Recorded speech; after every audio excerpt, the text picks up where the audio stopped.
तो आज हम अपने स्टार्टिंग करते हैं सीपीपी नंबर 4 से, जिसमें से कुछ सवाल पिछली क्लास में हो चुके। फर्स्ट हो चुका, सेकंड और थर्ड, तो इनके लिए हमें ये कॉन्सेप्ट इस तरह से अप्लाई करने आने चाहिए। रोटेशनल इक्विलिब्रियम एंड इलेक्ट्रोस्टैटिक्स, ये चीज है इसमें, rotational equilibrium and electrostatics. Second का आंसर आएगा ए।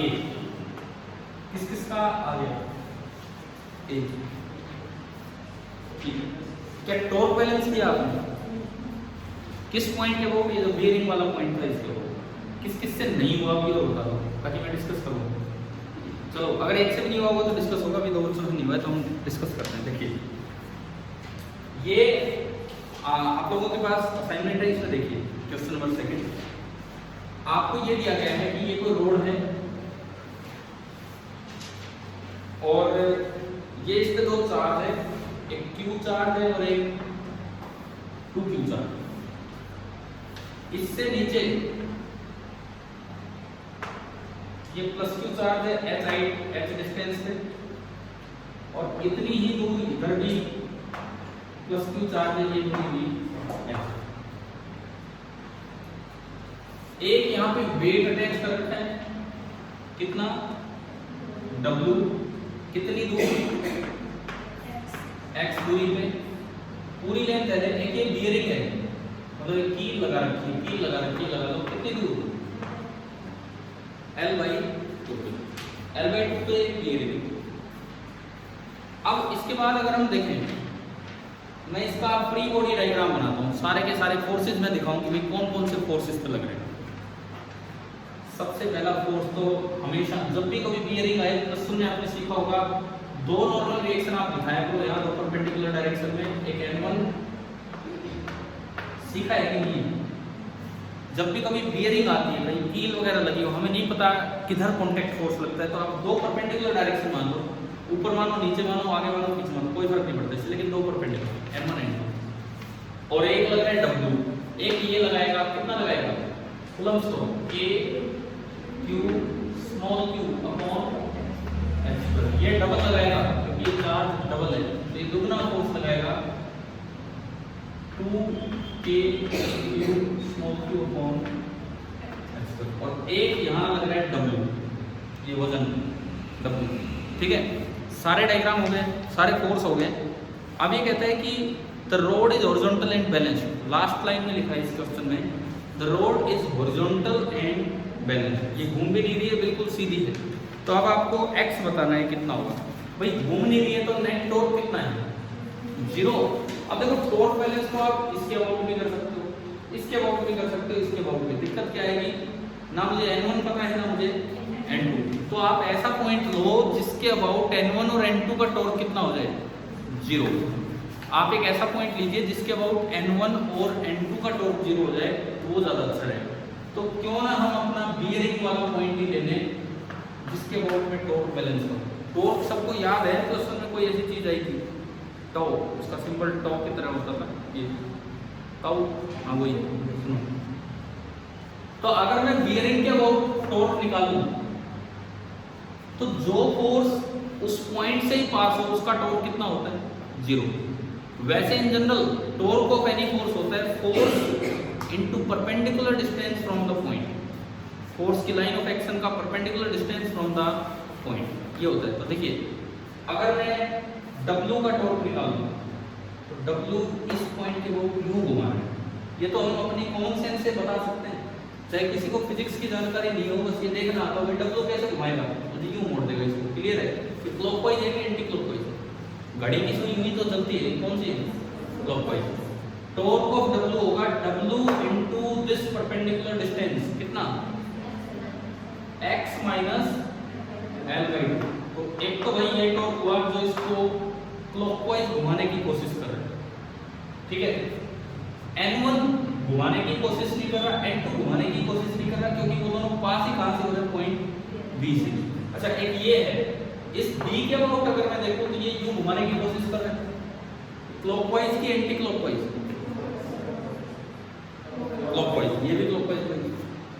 चाहे ये फोर्स ऊपर लग रहा हो चाहे ये फोर्स नीचे लग रहा हो, लेकिन दोनों की डायरेक्शन टॉर्क की क्या है, स्लोप है, दोनों सपोर्ट करेंगे। अब इसका जो टॉर्क होगा वो होगा k q small q upon h square into l by 2। तो क्या आपको टोटल क्लॉकवाइज टॉर्क देखना आ गया, ये भी क्लॉकवाइज ये भी क्लॉकवाइज, तो इन दोनों का सम हमें आया है समझ।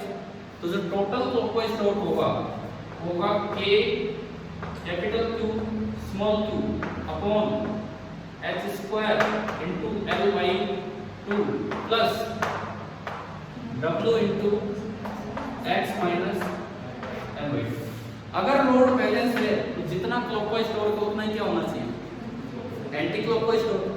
अगर लोड बैलेंस है तो जितना क्लॉकवाइज टॉर्क उतना ही anti clockwise. Anti clockwise torque कौन सा फोर्स दे रहे हैं, इसके अबाउट ये जो है ये तो टॉर्क क्यों दे रहे हैं ना, समझ में आ रहा होगा। ये तो इसके लिए फिजिक्स के आर क्रॉस एफ नहीं लगाने मुझे, मैं तो सीधा देख रहा हूँ ये फोर्स यूं लग रहा है ये ले जा रहा है, ये फोर्स यूं लग रहा है ये भी क्लॉकवाइज ले जा रहा है, वो फोर्स यूं लग रहा है वो एंटी क्लॉकवाइज लग रहा है। कितना कितना टॉर्क होगा उसका, फोर्स इनटू ये perpendicular distance from the bearing कितना हो गया 2k q upon h square into l by 2। मुझे यहाँ से x सोल्व करना है, कर लो तो आपका ए आंसर आ जाएगा। टॉर्क बैलेंसिंग से ए आंसर आ जाएगा। अब कुछ तो मेहनत करनी पड़ेगी भाई, अब लग जाओ। मैं कह रहा हूँ यार सुबह आपको ये टेंशन नहीं है कि उठ के स्कूल जाना है, बिल्कुल टेंशन नहीं है। तो रात आपकी यार पूरी रात आपके पास, आप जितनी देर पढ़ना चाहो पढ़ सकते हो, 1% की टेंशन नहीं है ना आपके यहाँ आने का, सुबह का कोई काम है तो जितनी देर आप पूरी रात भी पढ़ सकते हो। ऐसा चमत्कार आज ही करके दिखा दो घर वालों को ही समझ नहीं आया यार क्या हो गया इसके, हैं? सच में आपको भी बहुत अच्छा लगे। मैं नहीं कह रहा कि पूरी रात जगो, लेकिन पूरी रात पढ़ो। अब वो आपके ऊपर है कि कैसे, मतलब ज़्यादातर टाइम अपना पढ़ने के लिए निकालो। ये आपको इतना काम दिया है एडिशनल, आप सोचो ना मेरे को तो आज ही करना है पूरा। अब यूँ सोच के तैयारी करो कि मेरे को आज ही करना है पूरा। इलेक्ट्रोस्टैटिक्स की अगर आपने अच्छी तैयारी कर दी, 12th की फिजिक्स यूँ चुटकियों में सोल्व हो जाएगी। पूरा आगे जोर नहीं पड़ने वाला अगर आप एक बार शुरुआत ढंग की कर देते हो, क्योंकि +1 रिवाइज होता चलता है साथ साथ। क्या +1 यूज हो रहा है कि नहीं, तो रिवाइज हो रहा है, ठीक है। यहाँ से सोल्व कर लोगे x, अब ये तो आपका काम है और आंसर आ जाएगा a। ये हमारा हुआ क्वेश्चन नंबर 2। Question number 3। अब आप ये देखो, ये डायग्राम मैंने हाथ से बना रखा है। कई बार तो क्या होता है बुक में सीधे मिल जाए तो मैं स्कैन करके डाल देता हूँ। अब ये डायग्राम नहीं था लेकिन मेरे दिमाग में कुछ आगे ये क्वेश्चन है, तो मैंने आपके लिए जनरेट किया सवाल और वो बना के फिर स्कैन करके यहाँ पे डाला। तो यार आप लोग भी तो करो कुछ काम। 3rd किस का हो गया, 3rd is based on force balance. 3rd में कहता है in the previous question what value should h have so that the rod exerts no vertical force on the bearing. No vertical force on the bearing मतलब N1 कितना कर दो, क्यों? अगर road bearing पे कोई वर्टिकल फोर्स नहीं लगा रही तो by Newton's 3rd law bearing भी रोड पे कोई वर्टिकल फोर्स नहीं लगाएगा। बियरिंग का रोड पे वर्टिकल फोर्स कितना है N1। तो N1 0 करना है।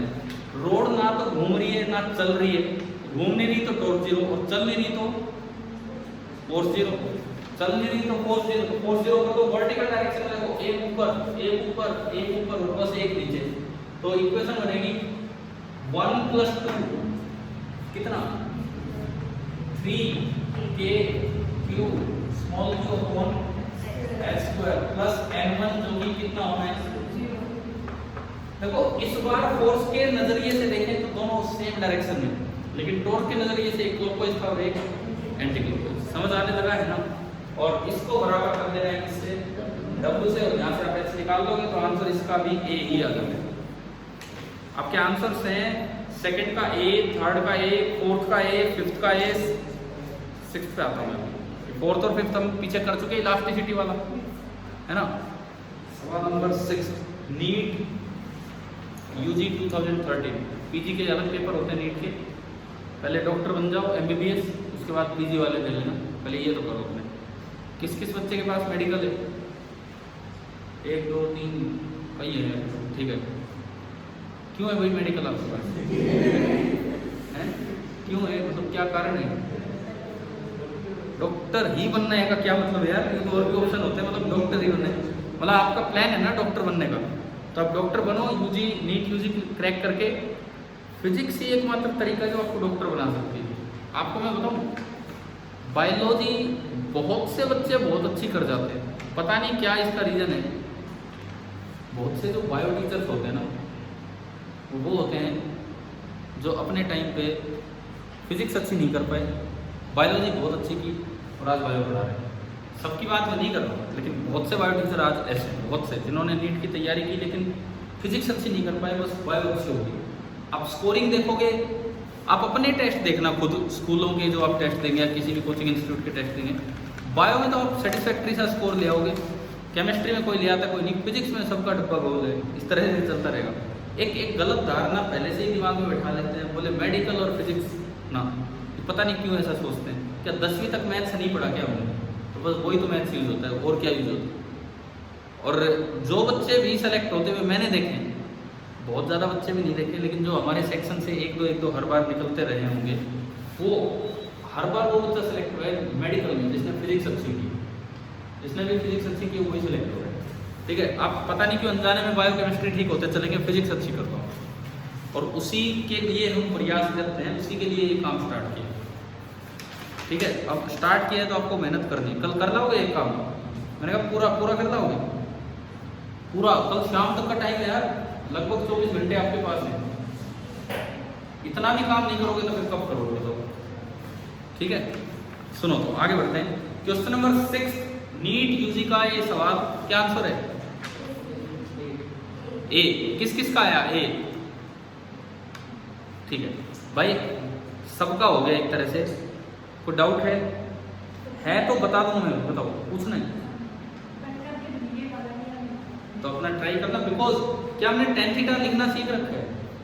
2 बार वही लिखना है, 2 बार वही tan थीटा लिखना है जो आपने पिछले भी लेक्चर में लिखना सीखा होगा, और फिर उस tan थीटा को अलग अलग निकालना सीख लो यहाँ से। एक में तो बन रहा है r/2/y, एक में तो बन रहा है r/2/y, और एक में बन रहा है r'/2/y/2, बस और कुछ नहीं है। और उन दोनों को आगे अपना सोल्व कर देना, आंसर आ जाएगा ए। बहुत अच्छी बात है अगर आप सबसे हो गए तो।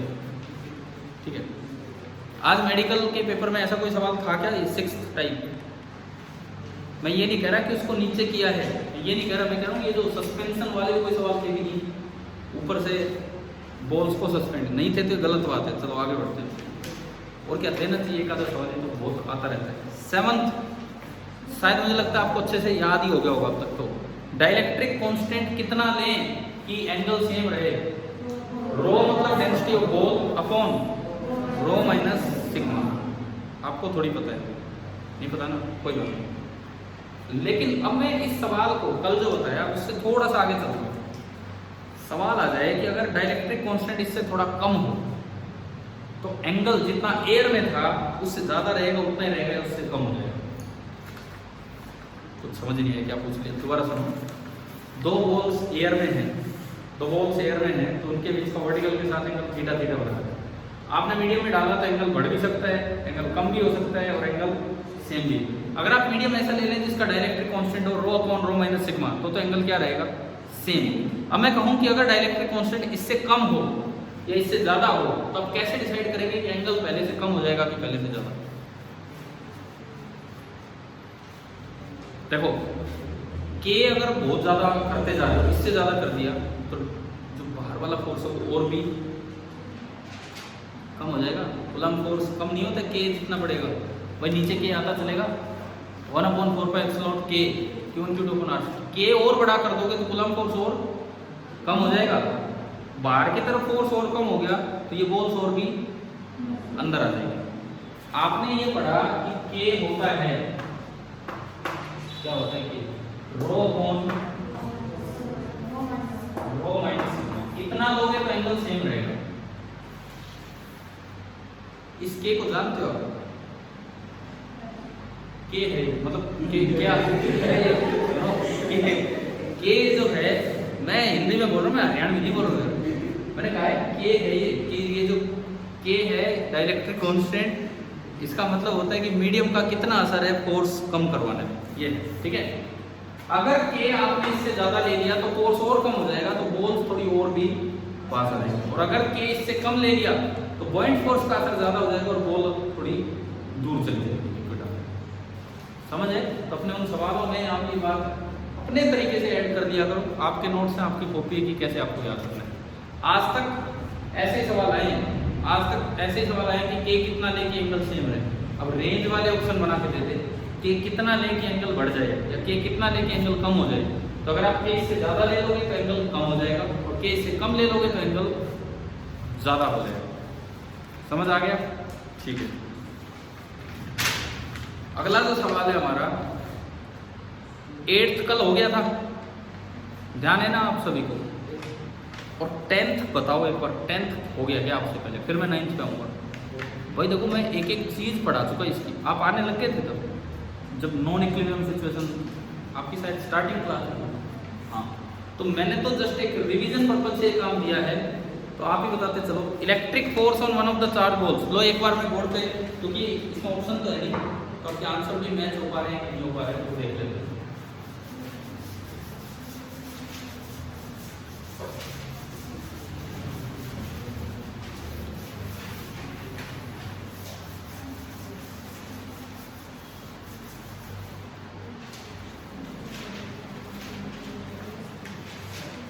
देखिए क्वेश्चन नंबर 10वां सुने।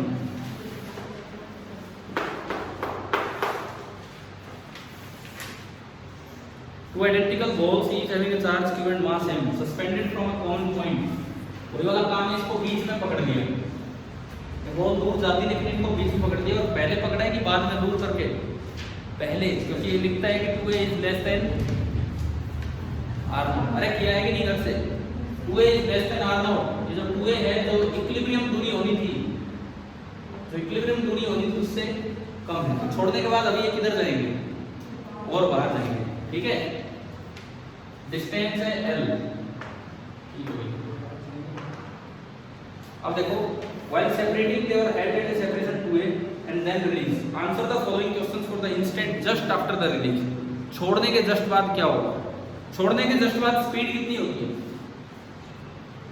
किसी चीज को मैं रिलीज करता हूं, जैसे यहाँ पे बॉल्स को रिलीज किया, तो जस्ट आफ्टर रिलीजिंग उसकी स्पीड कितनी होगी? 0 होगी। इसमें इतना क्यों सोच रहे हो? नहीं समझ आ रहा है? छोड़ने के जस्ट बाद स्पीड वो होगी जो मेरे हाथ की स्पीड है, और अगर मैं रेस्ट करूँ तो स्पीड 0। बॉल्स की स्पीड 0 होने का ये फायदा मैंने कहा था, अगर इक्विलिब्रियम केस आए तो आप हॉरिजॉन्टल और वर्टिकल करके बैलेंसिंग कर सकते हो। नॉन इक्विलिब्रियम केस आए छोड़ने के जस्ट बाद, तो आप एक सेंट्रीपिटल डायरेक्शन माना करो और एक टेंजेंशियल। याद है क्या ये? हमने कहा था कि एक तो आप मान लीजिए सेंट्रीपिटल डायरेक्शन, और एक आप मान लीजिए क्या? टेंजेंशियल। सेंट्रीपिटल डायरेक्शन, ये टेंजेंशियल। भैया हो सकता है आपको नहीं समझ आ रहा होगी, बिकॉज ये सारा काम हो चुका है, उसका डिस्कशन टाइप का, ठीक है। देखते हैं अभी हम आगे। देखो पहले पार्ट में पूछा इलेक्ट्रिक फोर्स कितना लगेगा, कितना लगेगा? ये कौन सा के है? 1/4 पाई एप्सिलॉन। क्यू दोनों के सेम है, हाँ सेम है। q1 q2 upon distance 2a class. Second part, component of resultant force on it perpendicular to the string. ये स्ट्रिंग है, ये स्ट्रिंग है, ये तो सेंट्रीपिटल डायरेक्शन है, यानी कि दूसरे पार्ट में कौन सा फोर्स पूछ रहा है? टेंजेंशियल। तीसरे पार्ट में क्या पूछ रहा है? Component of resultant force on it along the string, तो ये सेंट्रीपिटल, और ये तो मैं सीधा कह सकता हूँ 0 होगा। क्यों?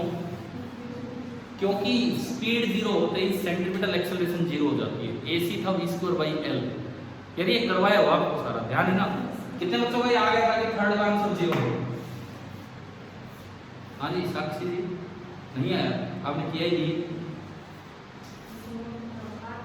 नहीं यार। ये क्या मतलब है? ये क्या मतलब है बताओ? अरे आप नहीं पढ़ोगे मैं क्यों पढ़ाऊंगा? मैं आपको कई बार कह चुका, आप नहीं पढ़ोगे मैं नहीं पढ़ाऊंगा, सीधी सी बात है। पढ़ो या तो।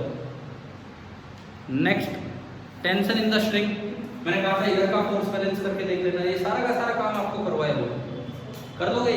अपने नोट्स कॉपी से देख के एक बार स्टार्ट करो, और फिर ये करने के बाद आज ही जाके ये करने के बाद पार्ट एचसीवी का क्वेश्चन नंबर 22 पेज नंबर छोड़ो, chapter number 29 HCV Verma part second का आज ही जाके ट्राई करना। और उसमें जो कैलकुलेशंस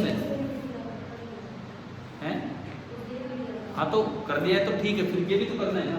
जिसने नहीं किया, कुछ नए भी बच्चे मैं इसलिए बोल रहा हूँ, अगर आप यहाँ पढ़ो तो मैं तो यही गाइड करूँगा, एचसीवी पार्ट सेकंड खरीद लो, ठीक है। हम और किताबें नहीं खरीदवाएंगे आपसे, एक एनसीईआरटी एक एचसीवी बस मोर देन सफिशिएंट है। तीसरा काम तो मैं आपको खुद कर रहा हूँ, ये सीपीपीज आपको दे रहा हूँ, क्लियर है। ये जो असाइनमेंट्स होंगे आपको मिलते चलेंगे। एक सवाल बचा है 9th, ये हुआ क्या किसी से नहीं हुआ नीट में आज को। ये नीट यार, नीट को बच्चे ऐसे समझ रहे हैं, नीट तो तगड़े तगड़े सवाल दे रहे हैं, लेकिन नीट में ऐसे नहीं आया ये सवाल। नीट में ऐसे आया था, अगर कांस्टेंट रेट से चार्ज लीक होता रहे तो दोनों बॉल्स जिस तरह से एक दूसरे को अप्रोच करेंगे, वो वेलोसिटी ऑफ अप्रोच x पे कैसे डिपेंड करेगा, x की पावर हाफ, x की पावर माइनस हाफ, x की पावर 0, x की पावर 1। तो क्या आंसर बनेगा, x की पावर माइनस हाफ, जो ये सवाल है। तो एक्चुअली नीट में आया उससे पहले ये IE इरोडो का क्वेश्चन है, सुना है ना, problems in general physics bye IE इरोडो। तो मैं तो खैर कभी से ये सवाल ऐसे करवा के और ये रिजल्ट बच्चों को लिखवा रहा था कि जब भी कभी कांस्टेंट रेट से चार्ज लीक आउट होगा तो दोनों balls v proportional to 1/√x के अकॉर्डिंग अप्रोच करेंगे। और बाई चांस वो अभी कुछ साल पहले नीट में आ भी गया, जिनको याद था ठीक है, नहीं था वो नहीं कर पाए। आप बताओ आपका ये हुआ कि नहीं हुआ? कितने बच्चे ऐसे जो इसको दोबारा ट्राई करना चाहते हैं? तो मैं फिर नेक्स्ट डे दूंगा, कल लूँगा। मैं फिर एक काम करता हूँ, मैं फीड की शुरुआत कर देता हूँ, ठीक है। 20-25 मिनट जो भी है हमारे पास, हम एक नया पार्ट, भाई कोर्स आ गया ना समझ, फुलम सारा। अच्छा, फीड से पहले कंटिन्यूस चार्ज और पढ़ाना है, कंटिन्यूस चार्ज का जिक्र नहीं हो पाए तो फीड से पहले, फीड कल हो जाएगा, परसों हो जाएगा, पहले कंटिन्यूस चार्ज कर। इसमें से क्या क्या रह गया डिस्कस होना, एक तो 9th 10th के आप आंसर बना के लाओगे, क्या बनेंगे। इसके साथ ही क्वेश्चन नंबर 22 बिना कैलकुलेटर यूज किए सोल्व करना। एग्जाम में क्या कैलकुलेटर मिल जाएगा, तो कोशिश करना कैसे आप कैलकुलेशंस करते हैं, ठीक है।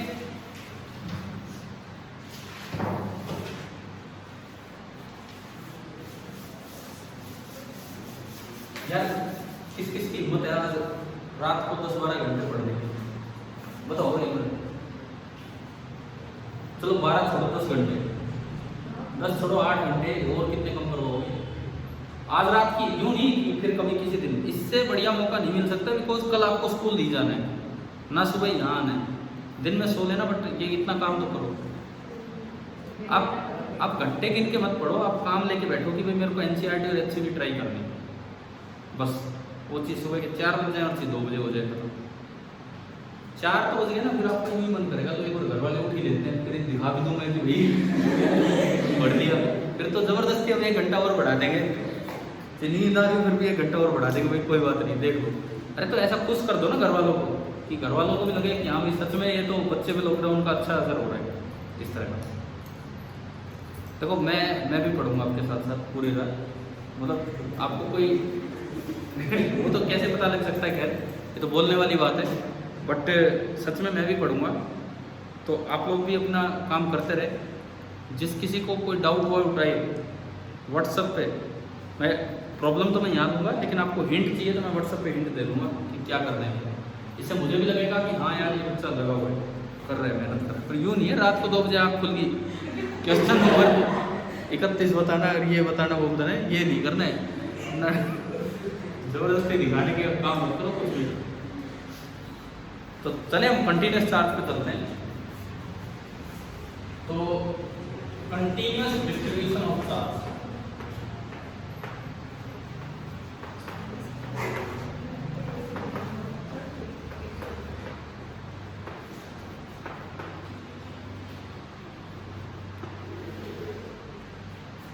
कंटिन्यूस डिस्ट्रीब्यूशन ऑफ चार्ज 3 तरीके से। देखो चार्ज कंटिन्यूस नहीं होता है, चार्ज तो क्वांटाइज होता है, पढ़ रखा हमने। चार्ज तो कंटिन्यूस होता ही नहीं, वो तो स्टेप्स में बढ़ता है। लेकिन ये चार्ज नहीं बल्कि डिस्ट्रीब्यूशन कैसा है, कंटिन्यूस, इसी को कंटिन्यूस चार्ज बोल देते हैं। सबसे पहला आता है लीनियर चार्ज।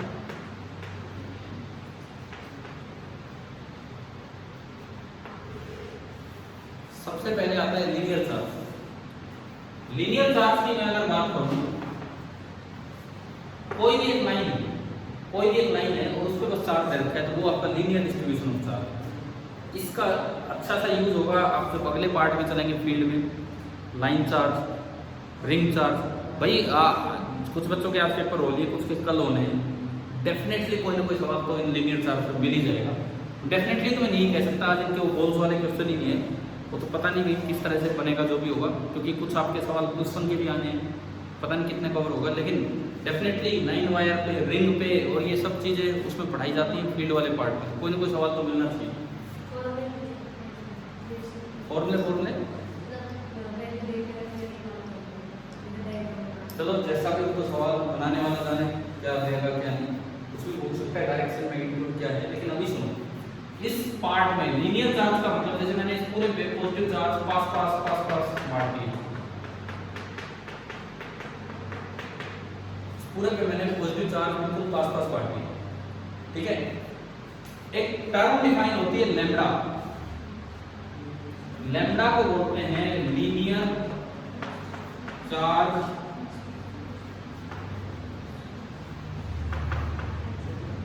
डेंसिटी।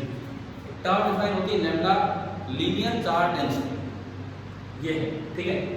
लैम्डा क्या होता है, लैम्डा का मतलब क्या है, सही है, मैं यहां से किसी एल लेंथ पे गया और यहां तक इस पे पूरा चार्ज कितना आ चुका है, क्यू। अब मैं थोड़ा सा और आगे गया, यहां जाने के बाद मैं थोड़ा सा और आगे गया और इतना सा आगे गया कि ये जो नई लेंथ होगी ये होगी L प्लस ये एलिमेंट कैसे मानना होता है वो सिखा रहा हूँ। और यहाँ तक जो पूरा चार्ज हो गया वो हो गया Q प्लस B। तो अगर मैं केवल इस पार्ट की बात करूं तो मैं इसे पॉइंट चार्ज मान सकता हूं, जैसे कई पॉइंट चार्ज पास रख दिए। तो ये जो पॉइंट चार्ज है इस पे चार्ज कितना है, यहाँ तक तो Q था, यहाँ तक Q प्लस dQ है, इस पे चार्ज कितना है dQ। इस पे जो चार्ज है वो है dQ और इसकी लेंथ कितनी है dl। तो ये जो dQ बाई dl है ये यहाँ का लैम्डा, इस तरह से लैम्डा डिफाइन होता है। हमें नहीं पता वो लैम्डा अल्टीमेटली सेम है कि नहीं है, लेकिन किसी भी एल लेंथ पे जाके जो लैम्डा है that is dQ by d, this is your lambda. L length पे जाके जो लैम्डा है that is dQ by d। समझ आ रहा है, क्लियर हो रहा है। अगर अच्छा यूनिट की बात करें, इसकी यूनिट क्या बनेगी, चार्ज की यूनिट कूलम और लेंथ की यूनिट मीटर, तो इसकी जो यूनिट बनेगी that will be coulomb per metre, ठीक है। अब अगर मैं बात करूं, ये तो ठीक है लैम्डा हो गया कूलम पर मीटर। अब अगर हम बात करें कि अगर लैम्डा कांस्टेंट हो, यूनिफॉर्म हो, अगर लैम्डा पूरी वायर पे एक जैसा हो, अगर लैम्डा पूरी वायर पे एक जैसा हो तो आप एक डायरेक्ट फॉर्मूला लगा सकते हो कि lambda is equal to total charge upon total length. लेकिन वो तभी लगेगा जब लैम्डा पूरे पे यूनिफॉर्म, नहीं तो आपको ऐसे जाना होगा किसी एल लेंथ पे जाके थोड़ा सा डीएल रहे dq चार्ज तो लैम्डा यूनिट आ जाएगा dq बाई d। समझ आया। एग्जांपल इसके जैसे रिंग है, रिंग में बीच में तो मैटर ही नहीं होता। हमने कभी शुरुआत में पढ़ा था difference between charge and mass, तो वहां हमने पढ़ा कि जहां मास नहीं हो सकता वहां कभी भी चार्ज वही नहीं, तो खाली जगह में तो चार्ज दिया नहीं जा सकता, तो वो तो रिंग की लेंथ पे दिया जा सकता है, तो वो भी कैसा चार्ज है, लीनियर चार्ज। मान लो आपको ये दिया जाए कि नोट हो गए, किसी का नहीं हुआ थोड़ा देखो, आप इससे बात करो यहाँ पे कंटीन्यूअस डिस्ट्रीब्यूशन ऑफ चार्ज। अरे पंखे इतनी आवाज क्यों करते हैं, क्या आपके घर में भी इतनी आवाज करते हैं? चल तो इतनी तेज रहे, खराब काम हो।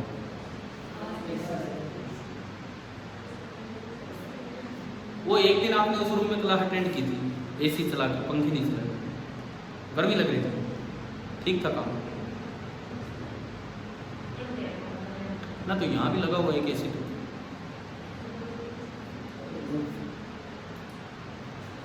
अभी पता नहीं क्या दिक्कत है, एक साथ नहीं चलते हैं क्या, लोड वोड ज़्यादा हो जाता है।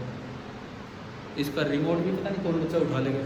इधर वहाँ था उसका रिमोट, उसमें बच्चा तो क्या बनेगा वही हिंदी उर्दू लेगा।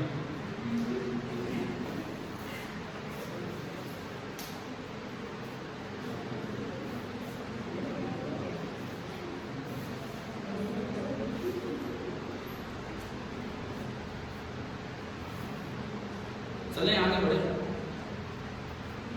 आप यहाँ पे कितने बच्चों के दिमाग में ये है कि मुझे केवल सीबीएसई एग्जाम की तैयारी करनी है इसलिए मैं यहाँ आ रहा हूँ, और बताओ मुझे पहले क्लियर करो। CBSE 12th exam, CBSE 12th exam, तो यार उसके लिए इतनी भी चीज़ें करने की जरूरत नहीं है। रोटेशनल इक्विलिब्रियम, इलास्टिसिटी, समझ गए ना?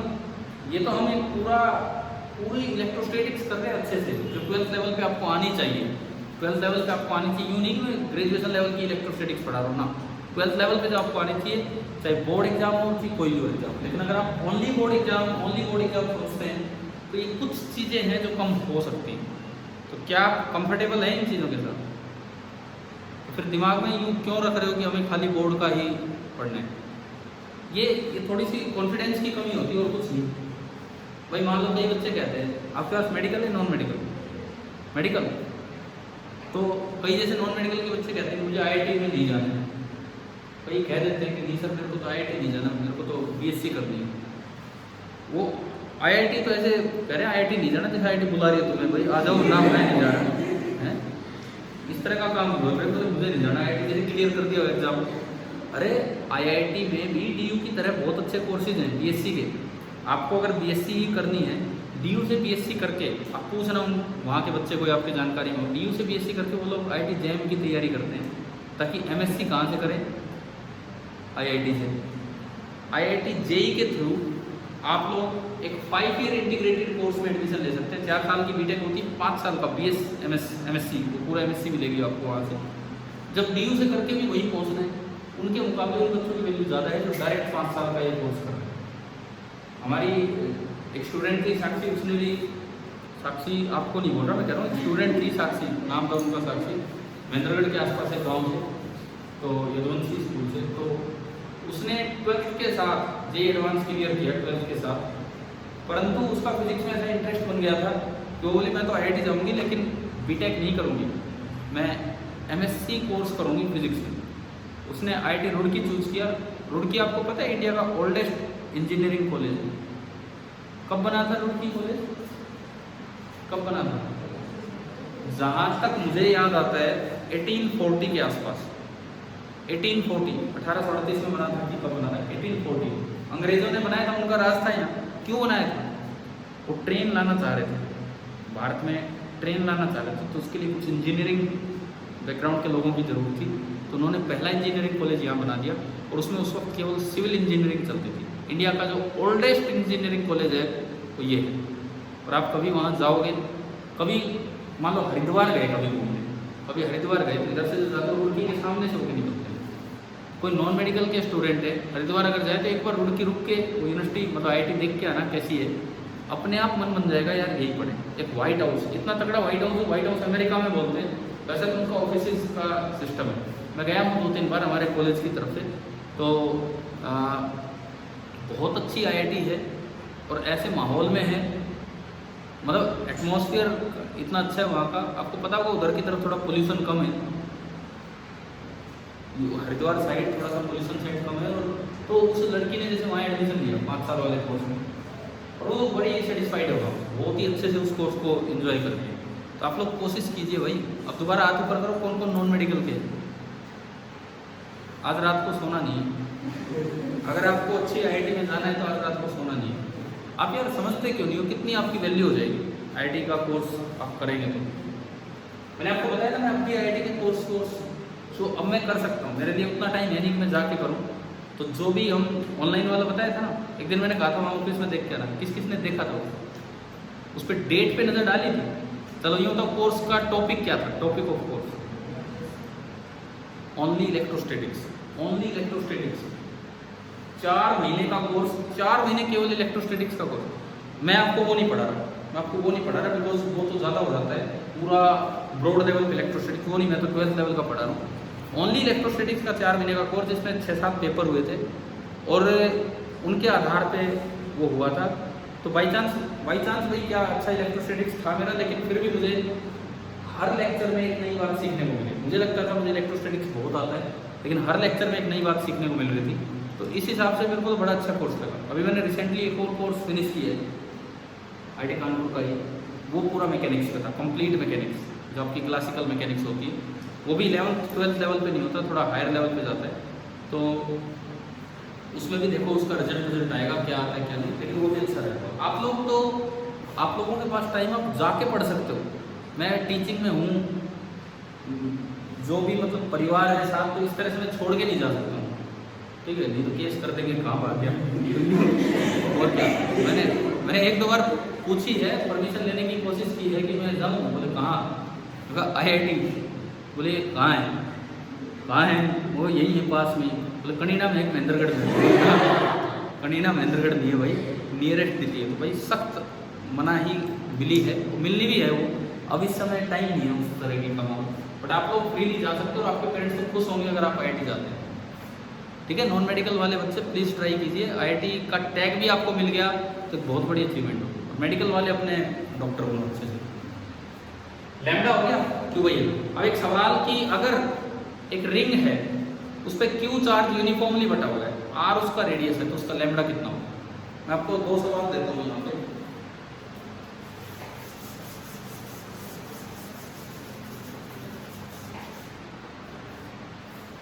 दो सवाल देता हूँ, सुनिए।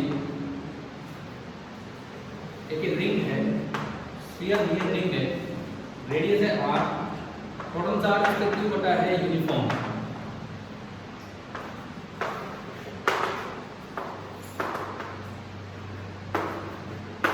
Find lambda.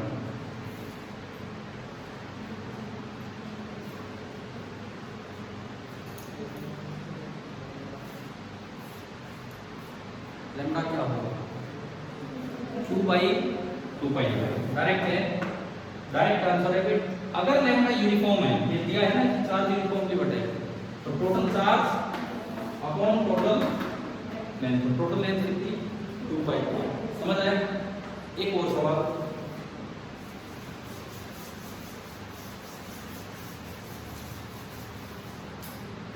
एक और सवाल को देखिए। जैसे स्ट्रेट वायर और इसकी टोटल लेंथ है l, स्ट्रेट वायर है, इसकी टोटल लेंथ l, और आपको ये दिया गया है कि यहां से किसी भी x डिस्टेंस दूर लैम्डा बराबर सिंपली इनटू x, और b is a constant. b आपका एक कांस्टेंट है, तो जो लैम्डा है that is b into x। Find charge on the wire.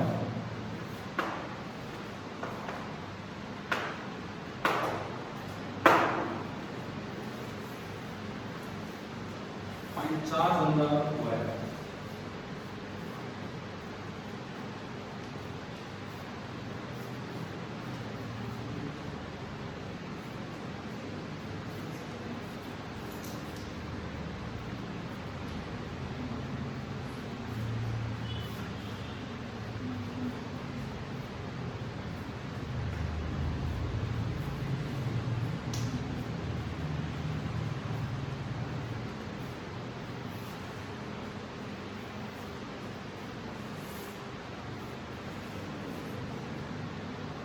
इस बार लैम्डा यूनिफॉर्म है कि नॉन यूनिफॉर्म, नॉन यूनिफॉर्म, क्योंकि x बढ़ेगा तो लैम्डा बढ़ेगा। नॉन यूनिफॉर्म हो गया तो आप वो तो कर ही नहीं सकते, चार टोटल लेंथ। ऐसे में क्या करना होता है, थोड़ा सा और आगे जाओ, dx, उसका चार्ज मान लो dq, वहां लैम्डा कितना है dx, लैम्डा होगा dq अपॉन dx, वहां से dq निकलेगा। इंटीग्रेट करोगे, x की लिमिट लगाओगे 0 to l, लैम्डा क्यू आ जाएगा। करो तो ये काम करो।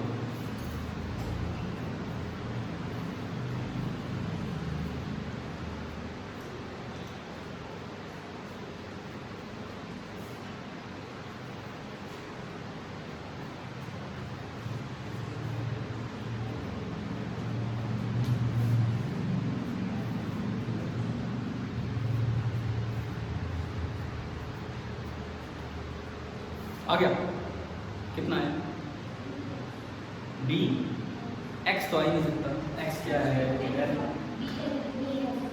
आप बताओ बी एल बबला बी एल ये क्या है बी एल के क्या गया मैंने पूरा तरीका बता दिया क्या करना है B L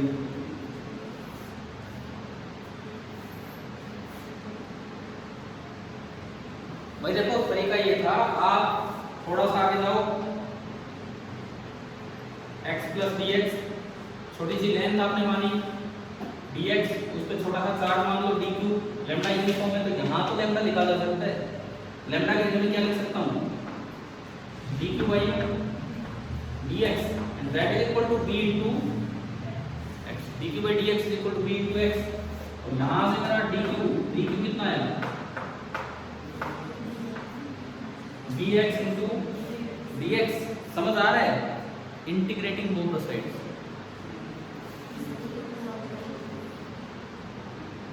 integrating both the sides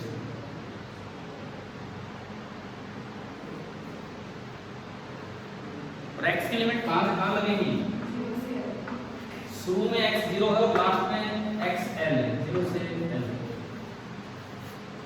b constant है तो बाहर आ जाएगा और x dx का इंटीग्रेशन x का इंटीग्रेशन अरे x की पावर 1 का इंटीग्रेशन x स्क्वायर अपॉन 2 तो कांस्टेंट है बाहर आ गया b by 2 और x स्क्वायर में जब लिमिट पुट करोगे तो l स्क्वायर माइनस 0 स्क्वायर कितना आया आंसर क्या आया तो जो टोटल चार्ज आएगा वो आएगा b into l square by क्या कंटीन्यूअस चार्ज में लीनियर चार्ज समझ आ गया है बताओ समझ आया है क्या होता है नंबर 2 फटाफट बनाओ सरफेस चार्ज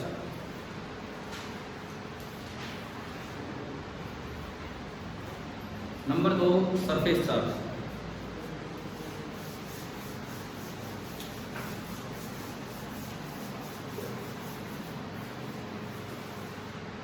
और नंबर 3 क्या होगा वॉल्यूम चार्ज सरफेस चार्ज क्या होता है सरफेस चार्ज का मतलब पूरी सरफेस पे कोई चार्ज बटा हो that is the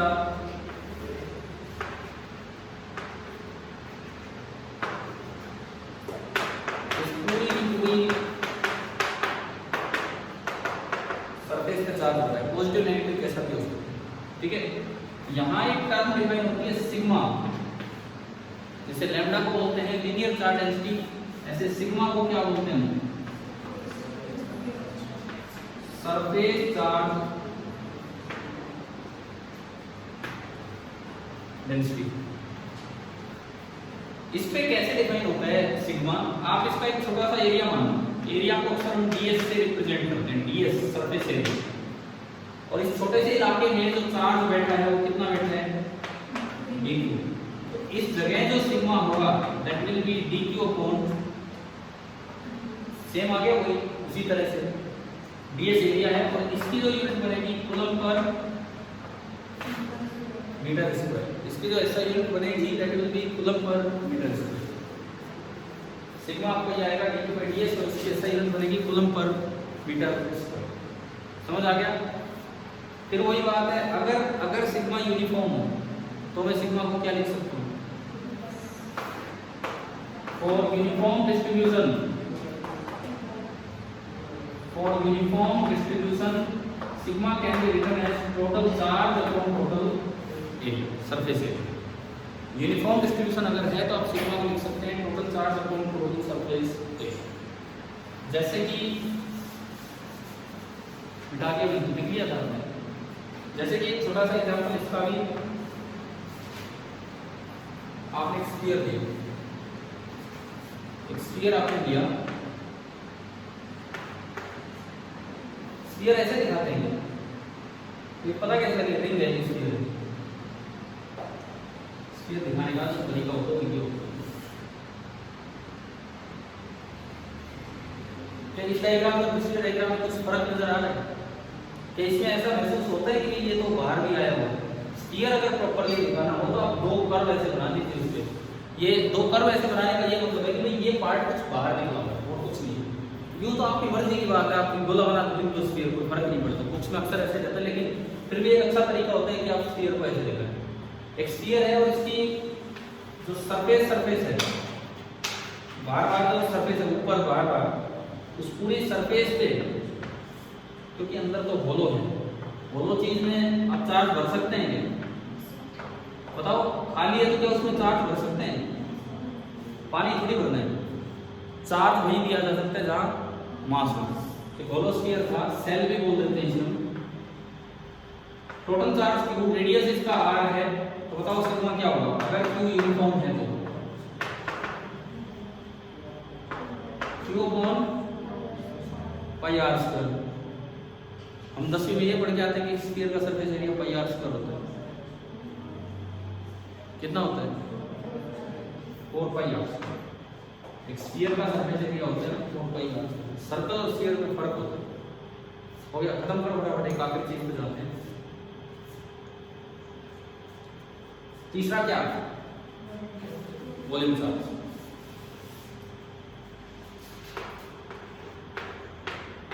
तीसरा आपका वॉल्यूम चार्ज, बिल्कुल सेम सी बातें हैं।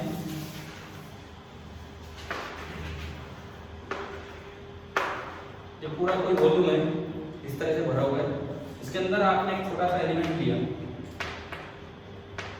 Volume element.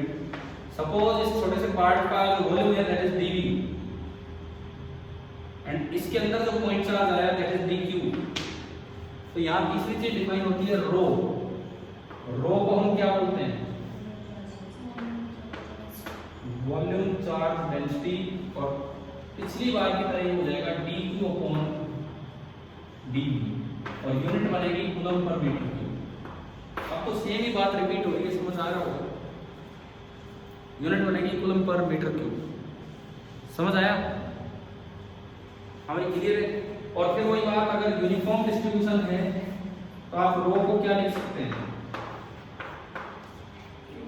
Total charge upon total volume. और ऐसा ही एक एग्जांपल, अगर एक सॉलिड स्फीयर है,